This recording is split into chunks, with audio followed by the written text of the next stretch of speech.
नमस्कार दोस्तों, स्वागत है आपका कथा सागर में।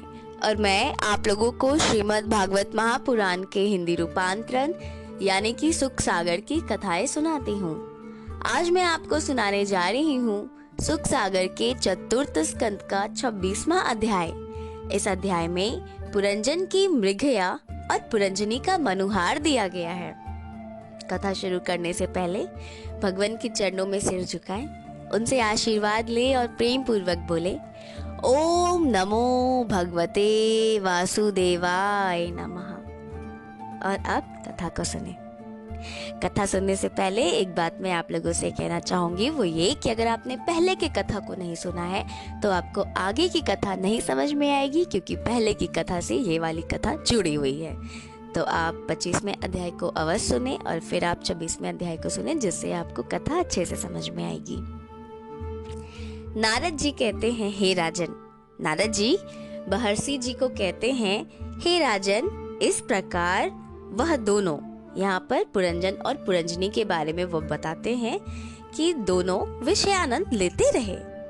एक समय जब वह पुरंजन, जो बड़ा धुरंधर था, वन में आखेट करने गया तो वहां मृगया में ऐसा तन्मय हो गया कि उसे अपनी स्त्री पुरंजनी का कुछ भी ध्यान नहीं रहा और वह मानो उसे भूला हुआ कुछ दिन तक उधर ही पड़ा रहा। मृगया में क्रूर कर्म तो वह कर ही रहा था और उसके प्रभाव से उसे अपनी स्त्री का ध्यान ही नहीं रहा। सोचता था कि मृगया तो राजाओं का धर्मी है, लेकिन उसे यह नहीं पता था कि क्रूर कर्म शास्त्र विरुद्ध है। राजनीति में दंड का विधान अवश्य है, पर उसका दृष्टिकोण ही कुछ दूसरा है। पुरंजन मृगया में लीन रहा।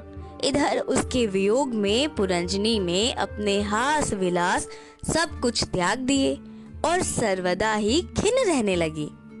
कुछ समय व्यतीत कर जब विलंब से पुरंजन घर लौटा तो स्त्री की खिन्ना दशा देखते ही कर्म की व्यवस्था से वह भी वैसा ही खिन्न और दुखी हो गया।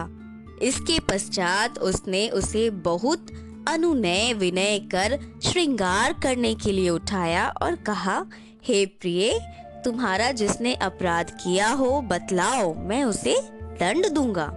तुम मेरे अपराध को क्षमा करो।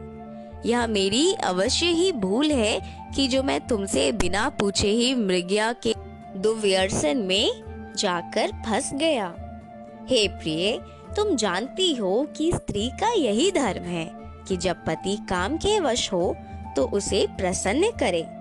इसीलिए अब तुम उठो और शीघ्र ही श्रृंगार कर मुझे आनंद दो। ये सारी बातें राजा पुरंजन अपनी स्त्री पुरंजनी से कहते हैं और नारद जी ये सारी कथा महर्षि जी को सुनाते हैं। इस अध्याय में इतनी ही बातें दी गई हैं। इसी के साथ चतुर्थ स्कंद का 26वां अध्याय यहीं पर संपूर्ण होता है। तो सब कोई मेरे साथ एक बार बोले, ओम नमो भगवते वासुदेवाय नमः। आगे की अध्याय यानी कि 27वें अध्याय में हम जानेंगे काल कन्या की कथा।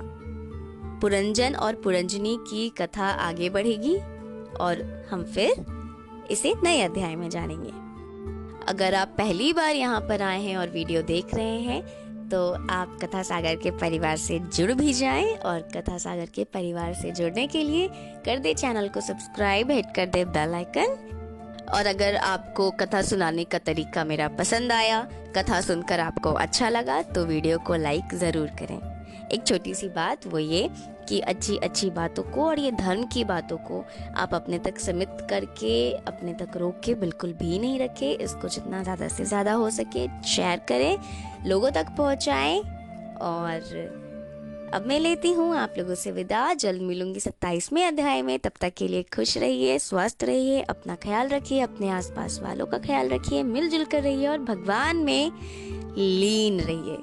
भगवान आप सभी की मनोकामनाओं को पूर्ण करे। ओम शांति, ओम शांति, ओम शांति।